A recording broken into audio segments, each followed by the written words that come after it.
कविता, तू अभी तक झाड़ू ही लगा रही है और जल्दी जल्दी से हाथ चलाना इससे पहले कि तेरे दोनों भाई उठ जाएं। जी भाभी। तभी कविता की छोटी भाभी रश्मि वहां आती है। कविता, ये क्या तुम्हारा साफ सफाई का काम अभी तक खत्म नहीं हुआ? अच्छा ये सब छोड़ो, तेरे भैया उठ गए, उनके लिए जल्दी से चाय बनाकर ले आ, और हाँ इसके बाद हम सबके लिए नाश्ता भी बना दे। हाँ भूख तो मुझे भी लगी है। ऐसा कर, तू साफ सफाई के बाद नाश्ता बना ले, फिर अपने भाइयों के ऑफिस जाने के बाद बर्तन धो लेना और उसके बाद कपड़े धो लेना। बिन माँ बाप की कविता चुपचाप घर के कामकाज में लग जाती है। कुछ देर बाद वो सबके लिए आलू के पराठे और चाय लेकर आती है। ये लो अमित भैया, आपकी पसंद के आलू के पराठे और गर्मा गर्म चाय। कविता, तेरी दो भाभियां हैं, फिर भी हमारे लिए तू खाना क्यों बनाती है? भैया वो मैं वो बात ये है कि ननद जी को अपने भाइयों के लिए अपने हाथ से बनाया हुआ खाना खिलाना ज्यादा पसंद है, इसलिए वो हम दोनों को तो बनाने ही नहीं देती। क्यों कविता, ठीक कह रही हूँ ना मैं? अनीता कविता को आंखें दिखाने लगती है। हाँ भैया, अनीता भाभी एकदम ठीक कह रही है। दोनों भाई नाश्ता करके ऑफिस चले जाते हैं। फिर दोनों भाभियां भी नाश्ता करने बैठ जाती हैं। आखिर में जैसे ही कविता नाश्ता करने बैठती है तो छोटी भाभी रश्मि उसकी कुर्सी खींच लेती है, जिससे कविता नीचे गिर जाती है। तेरी औकात नहीं है कुर्सी पर बैठ के खाने की, चल नीचे बैठकर खा। और नहीं तो क्या, तुम्हारी हैसियत इस घर में एक नौकरानी से ज्यादा कुछ भी नहीं है। और हाँ, पहले ये वाला खाना खत्म कर। लेकिन भाभी, ये तो आप लोगों का झूठा खाना है। हाँ तो इसे तो तू अपनी खुशकिस्मती समझ कि झूठा खाना तुझे नसीब हो रहा है। चल अब खाना खाकर सारे झूठे बर्तन धो देना। अच्छा रश्मि, तूने कल रात बिग बॉस का एपिसोड देखा क्या? नहीं भाभी, मिस हो गया। वैसे अभी रिपीट आ रहा होगा, चलो ना चलकर देखते हैं। हाँ चलो चलो। दोनों भाभियां आराम से अपने कमरे में जाकर टीवी देखती हैं और बेचारी कविता अकेले घर का सारा काम करती है। ऐसे ही दिन बीतते हैं। एक रोज हम दोनों भाइयों को काम के सिलसिले में दूसरे शहर जाना है। हमारे मालिक एक नई फैक्ट्री झारखंड में लगवाना चाहते हैं। हम कुछ 2 महीनों के लिए वहीं रहेंगे। तब तक तुम सब अपना ख्याल रखना, ठीक है? भैया, आप दोनों मुझे छोड़कर जा रहे हो? जा कहाँ रहे हैं पगली, तेरे लिए ही तो मेहनत कर रहे हैं ताकि हमारा प्रमोशन हो जाए और हम तेरी शादी धूमधाम से कर सकें। ये सुनकर दोनों भाभियां मुंह बना लेती हैं। अपने पतियों के जाने के बाद तो अब वो दोनों कविता पर और भी जुल्म ढाती हैं। ऐसे ही एक रोज बाहर जोर की बारिश हो रही होती है। देखो भाभी, कितना सुहाना मौसम हो रहा है, क्या मजेदार बारिश हो रही है। हाँ रश्मि, और ऐसे मौसम में गर्मा गर्म चाय और पकौड़े हो तो मजा ही आ जाए। रुक, अभी उस महारानी को बोलती हूँ। कविता, अरे ओ कविता, कहाँ मर गई?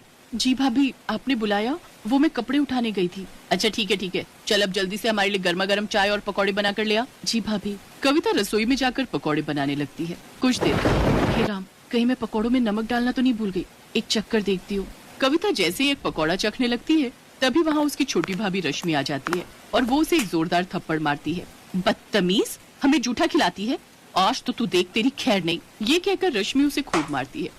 आवाज सुनकर अनीता वहाँ आती तो डर के मारी कविता अपनी बड़ी भाभी के पीछे छुप जाती है। भाभी मुझे बचा लीजिए। अब बस भी कर रश्मि, अगर ये मर गई तो हमें जेल में सारी उम्र बितानी पड़ेगी। एक काम करते हैं, इसे घर से निकाल देते हैं, नहीं तो पता चले हमारे पति जो भी कमा रहे हैं वो आकर इसकी शादी में उड़ा दें। हाँ, ये तो मैंने सोचा ही नहीं। ये बात ठीक कही आपने। दोनों भाभियां बेचारी ननद को धक्के मारकर बाहर निकाल देती हैं।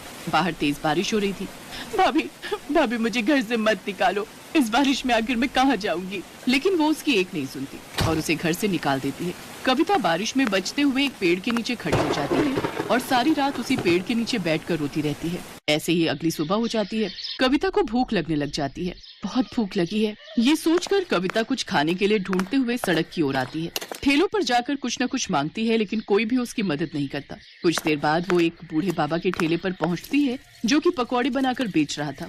वो उसके सामने रोते हुए कहती है, बाबा मैं कल से भूखी हूँ, मुझे बहुत भूख लगी है, मुझे ये थोड़े से पकौड़े दे दो। लेकिन मेरे पास पैसे नहीं है। उस बूढ़े व्यक्ति को कविता पर तरस आ जाता है और वो कुछ प्याज के पकौड़े चटनी के साथ उसे खाने को दे देता है। कविता को उन पकौड़ों को देखकर वो बात याद आ जाती है कि कैसे एक पकौड़े के पीछे उसकी भाभी ने उसे घर से निकाल दिया। क्या हुआ बेटी, तुम रो क्यों रही हो? अभी तो कह रही थी कि बहुत भूख लगी है। कविता रोते हुए उसे सारी बात बताती है। बेटी, तुम जवान लड़की अकेले कहाँ भटकोगी सड़कों पर? इससे तो बेहतर होगा तुम इस गरीब की झोपड़ी में चलकर रहो, मेरी बेटी बनकर। ऐसे कुछ दिन बीत जाते हैं। अब कविता उस बूढ़े बाबा के घर पर रहकर उसके खाने का ध्यान रखती, लेकिन एक रोज बूढ़े बाबा की तबीयत खराब रहने लगी, इसलिए अब उनकी जगह कविता उनके पकौड़ों का ठेला संभालने लगी। अब कविता उस ठेले पर प्याज के साथ मिर्च, आलू, पालक और गोभी के पकौड़े भी बनाकर बेचने लगी, जिससे उसके ठेले पर ग्राहकों की भीड़ काफी बढ़ गई। गर्मा गर्म पकौड़े खाने के लिए अब उसके पास लोगों की लाइन लगना शुरू हो जाती है। आइए गर्मा गर्म प्याज, आलू, पालक और मिर्च के पकौड़े खाइए। तभी मौसम सुहाना हो जाता है और इस सुहाने मौसम में भला कौन इतनी वेराइटी के पकौड़े नहीं खाना चाहेगा। अरे ओ पकौड़े वाली, बनाना तो 20 रुपए के प्याज के पकौड़े। हाँ, और मेरे लिए मिर्च के पकौड़े हैं। इस तरह उसके पास ग्राहकों की भीड़ लगना शुरू हो जाती है और जो भी उसके पकौड़े एक बार खाता वो बार बार जरूर खाता। भगवान की दया से मेरे बनाए हुए पकौड़े सब ग्राहकों को बहुत पसंद आ रहे हैं। अगर मेरा ये काम ऐसे ही चलता रहा तो बहुत जल्द मैं एक नया पक्का घर बनवा लूंगी। ये सब सोचकर कविता बहुत खुश थी। अगले दिन वो फिर अपना ठेला वहाँ लगाती है, लेकिन एक रोज तेज तूफान के आने के कारण उसके ठेले की छत उड़ जाती है और बारिश के कारण उसके सारे पकौड़े उसमें खराब हो जाते हैं। सब खत्म हो गया। इस बारिश ने सब खराब कर दिया। इस बारिश ने एक तरफ जहां कविता को रोजी रोटी कमाने से भी वंचित कर दिया था, तो वहीं दूसरी ओर उसकी दोनों भाभियां आराम से अपने लिए पिज्जा और पॉपकॉर्न ऑर्डर करके मजे से इस बारिश का लुत्फ उठा रही थी। वाह वाह, क्या स्वाद है इस पिज्जा का, और इस पॉपकॉर्न के तो क्या ही कहने। उधर रोती हुई कविता अपनी झोपड़ी में आती है, जहाँ सारी झोपड़ी में पानी आ गया होता है। अब पूरे घर में तो बारिश का पानी भर गया है। बाबा, मैं अभी ये सारा पानी उठाकर बाहर फेंक देती हूँ। कविता अपनी बदकिस्मती पर रोते हुए उस पानी को उठाकर बाहर की ओर फेंकने लगती है। कुछ देर बाद वो उस बूढ़े बाबा की ओर देखती है। नहीं, मैं इतनी जल्दी हार नहीं मान सकती। बारिश में तो लोग पकौड़ों के दीवाने होते हैं। ये बरसात का मौसम तो सबसे अच्छा मौसम है कमाई करने का, लेकिन मैं इसके पकौड़ों के साथ चाय बनाकर भी बेचूं तो मेरे पास कुछ पैसे रखे हैं, उससे फिर से शुरू करती हूँ। कविता ने हिम्मत नहीं हारी और उसने अपने ठेले की मरम्मत करवाई और एक बड़े से तिरपाल के नीचे चाय पकौड़े बेचने लगी। बारिश में लोग उसके तिरपाल के नीचे आकर चाय पकौड़े खाने लगते हैं, जिससे उसकी बिक्री अब पहले से भी ज्यादा होती है। ऐसे ही कुछ दिन बीत जाते हैं। अब कविता दिन भर में 3000 रुपए कमाने लगी। एक रोज अमित और सुधीर कार से जा रहे थे, तभी उस ठेले पर उनकी नजर गई। अरे, ये तो अपनी बहन कविता है, लेकिन ये यहाँ फुटपाथ पर ये चाय पकौड़े क्यों बेच रही है? वो दोनों कविता के पास जाते हैं। अपने भाइयों को देख कविता फूट फूट कर रोती है। भैया, आप मुझे छोड़कर क्यों चले गए थे? देखो आपके बिना मेरी हालत कैसी हो गई है। लेकिन बहन, तुम्हारी ये हालत कैसे हुई? इसके बाद कविता सारी बात अपने दोनों भाइयों को बताती है। अमित और धीरज गुस्से में घर आते हैं। अनीता, अनीता, कहाँ हो तुम? लौट आए आप लोग? आप रुको, मैं अभी पानी लाती हूँ। लेकिन तुम क्यों लाओगी? वो कविता कहाँ है? उससे कहो। अब हम आपको क्या ही बताएं, उसने तो हमारी नाक ही कटवा दी। वो तो किसी लड़के के साथ भाग गई है। ये सुनते ही अमित ने अनीता को जोरदार थप्पड़ मारा। शर्म नहीं आती झूठ बोलते हुए? हैं? तो भाइयों के होते हुए भी आज हमारी बहन को न जाने कैसे कैसे अपना पेट पालना पड़ रहा है, हैं? सुन लो, तुम दोनों के लिए अब हमारे घर में कोई जगह नहीं है। निकल जाओ यहाँ से। उन दोनों भाभियों को अपनी गलती का एहसास हो जाता है और वो अपनी ननद से माफी मांगते हैं। इसके बाद कविता अपनी दोनों भाभियों को माफ कर देती है, जिसके बाद वो उस बूढ़े काका को भी अपने घर ले आती है। अब वो अपने पकौड़े के बिजनेस को और भी आगे बढ़ाती है। एक बड़ा सा रेस्टोरेंट खोलकर उसमें पकौड़े बेचकर खूब कमाई करती है।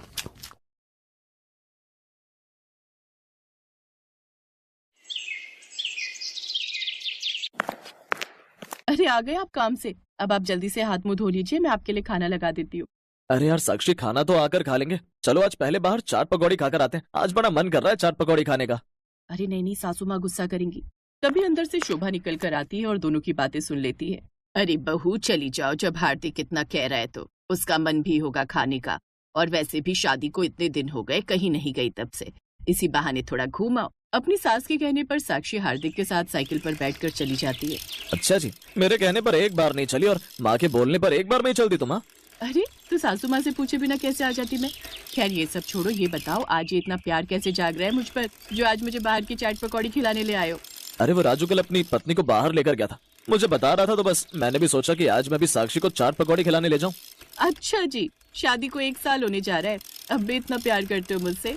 अरे पगली, प्यार समय बीतने से कम थोड़ी होता है। टाइम कितना भी बीत जाए पर प्यार कम नहीं होता। और फिर हार्दिक मौसम की मस्त हवा में साक्षी को पीछे बिठाकर गाना गुनगुनाना शुरू कर देता है।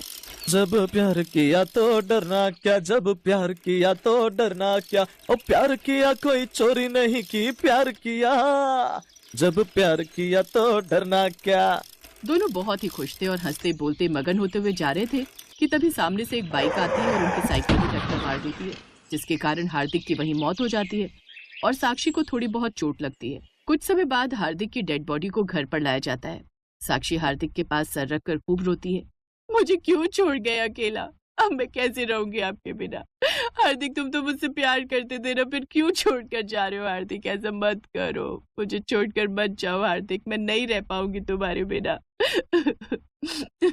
थोड़ी देर बाद हार्दिक को अंतिम संस्कार के लिए ले जाया जाता है। ऐसे कुछ दिन बीत जाते हैं और साक्षी को रह रहकर अपने पति की याद सताती। साक्षी के ससुराल में उसके सास ससुर और छोटा देवर और एक छोटी ननद थी। उसके मायके वाले उसे लेने आए, लेकिन उसने जाने से इनकार कर दिया। ऐसे ही समय गुजरता गया और एक दिन शोभा अपने पति से, महेश, हार्दिक को खत्म हुए भी काफी समय हो गया है। अब हमको भी बहू के बारे में सोचना चाहिए। कब तक वो बेचारी अपनी जिंदगी ऐसे ही काटेगी? अभी तो उसकी उम्र ही क्या है। कह तो सही रही हो तुम शोभा, कब तक बहू हमारी सेवा करती रहेगी, और कुछ टाइम बाद हम छोटे बेटे नवीन की शादी भी कर देंगे। बहू आ ही जाएगी और हमारी सेवा कर लेगी। अब वो इस बारे में साक्षी से बात करते हैं, पर साक्षी शादी करने से इनकार कर देती है।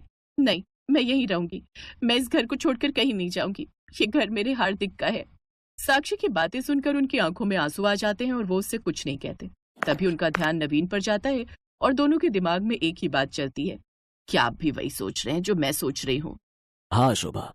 अब वो पहले इस बारे में नवीन से बात करते हैं। साक्षी अच्छी लड़की थी, इसलिए वो इसके लिए मान जाता है, और साक्षी भी यही सोचकर हाँ कर देती है कि उसे कहीं और नहीं जाना पड़ेगा। फिर कुछ समय बाद साक्षी की शादी उसी के देवर नवीन से हो जाती है।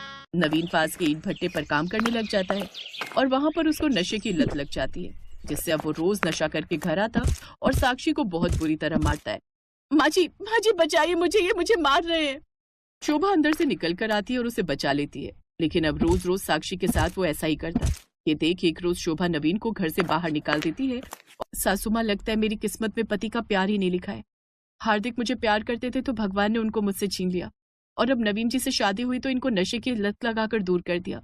कुछ समय बाद नवीन के काम ना करने की वजह से घर का राशन पानी खत्म हो गया, जिससे अब घर के हालात काफी खराब हो गए। सासू माँ, आज क्या बनाऊं खाने में?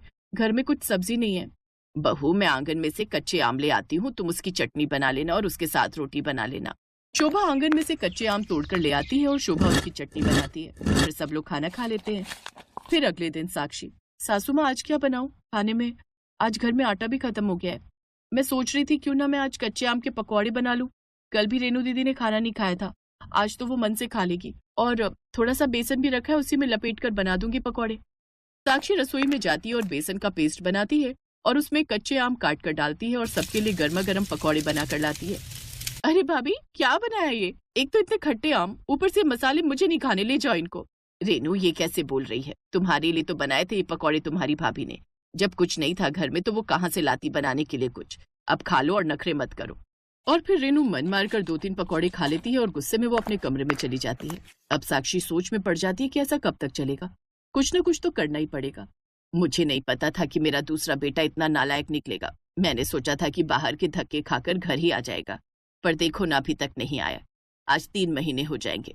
बहू, अब तो कुछ ना कुछ करना ही पड़ेगा, नहीं तो घर का गुजारा नहीं चल पाएगा। माँ जी, शाम होने वाली है, फिर खाने के लिए क्या बनाऊं?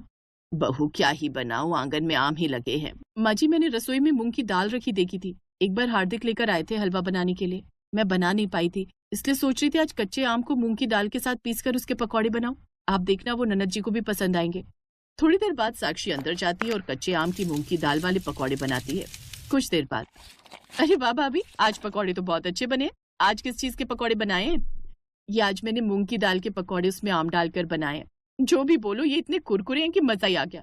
मैं तो कहती हूँ आप यही काम शुरू कर दो, देखना कितने पैसे छापोगी। ये बात सुनकर शोभा और साक्षी एक दूसरे को देखने लगते हैं।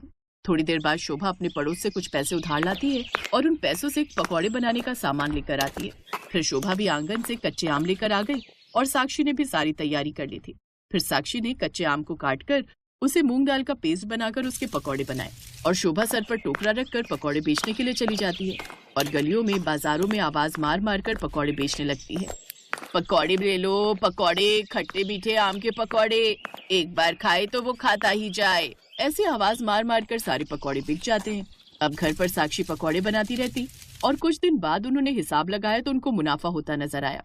ऐसे दिन बीतते चले गए। लोगों को साक्षी के हाथ के बने पकौड़े बहुत पसंद आने लगे, जिससे लोग रोज सुबह शाम कच्चे आम के पकौड़े खाने लगे। साक्षी की हालत खराब हो जाती थी सुबह से शाम तक पकौड़े बनाने में। एक दिन शोभा मंदिर के बाहर पकौड़े बेचने गई। मंदिर में उसने मांगने वालों की लाइन में अपने छोटे बेटे को भी बैठे देखा और अचानक उसके हाथ से पकौड़े का टोकरा गिर गया।